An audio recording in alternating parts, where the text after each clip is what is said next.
So this is our Delacroix preserve.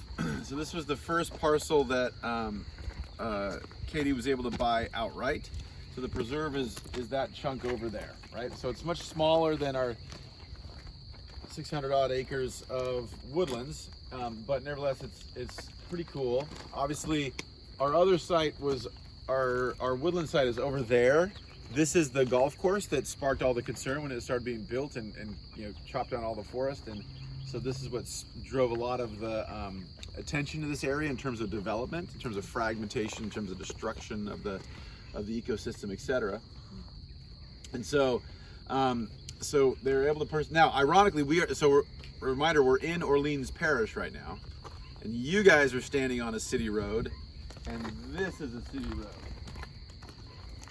So it's a little bit complicated because it's a City of New Orleans road that is not maintained.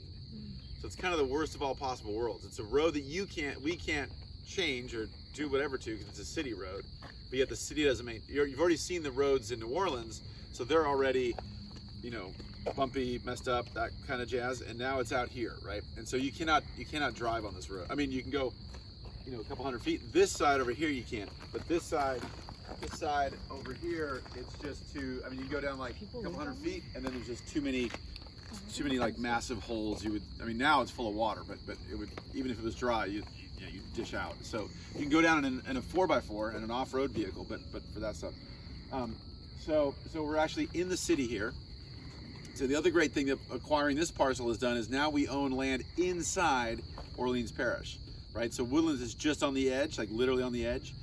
So now that helps for a lot of conservation management stuff. So now we have access to urban forestry grants, right? Which some grants say, hey, we only support things inside city boundaries, let's say, right? Either a nonprofit foundation or a state source of money or something of that nature. So that gives us access to a bunch of different things. It gives us access to different political sources. So we go and testify in front of the city council and things of that nature. As far as what's going on here, this is, right, so it's all contiguous. So just as a reminder, over there is the levee of the Mississippi River, and this is English Turn. And then on the other side of the golf course is our Woodlands Preserve. But so even though we're very close, right? Even though if we had a straight shot, when we had a road, we'd get there in about a minute and a half or so driving. It's very, very close.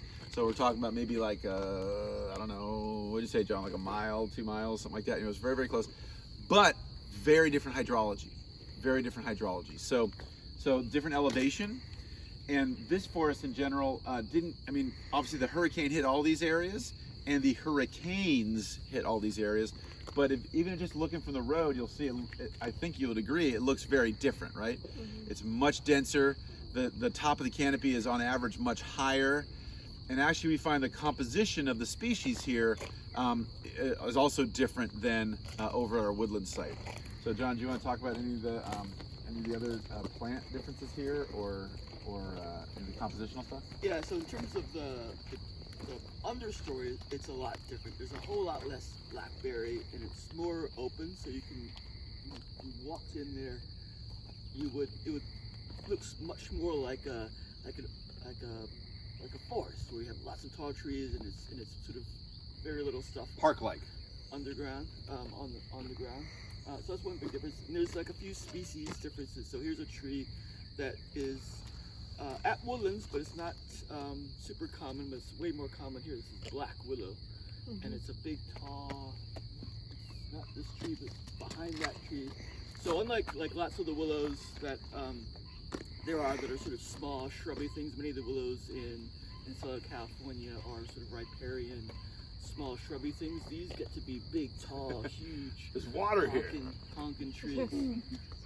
So this is one example of sort of the kind of differences. There's also big, tall cypresses here. Much more big, old, tall cypresses here than at Woodlands. How many of you have seen so far in your surveys a juvenile recruit cypress? One maybe. Somebody definitely did. It was in the front of the plot. So. Right, so maybe one person, or maybe, but regardless, it's clear you guys don't remember that, right? If you saw one, it's like, oh, maybe we saw one, but no. Here, if you walked for about 30 seconds, or maybe that's a little bit much, but if you walked for a minute or two, you'd see several. So lots of cypress activity here, both healthy adults as well as recruitment, and so that dynamic is going on.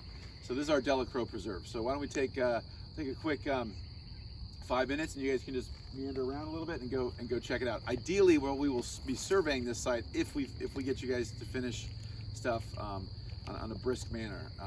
In some years, we actually have surveyed this as well as our other sites. So, and although the hydrology is more intact and we have these big emergent trees, it still shows the signs of being a small little fragment. So if you go further down this road, there's large areas that are just 100% privet in the understory.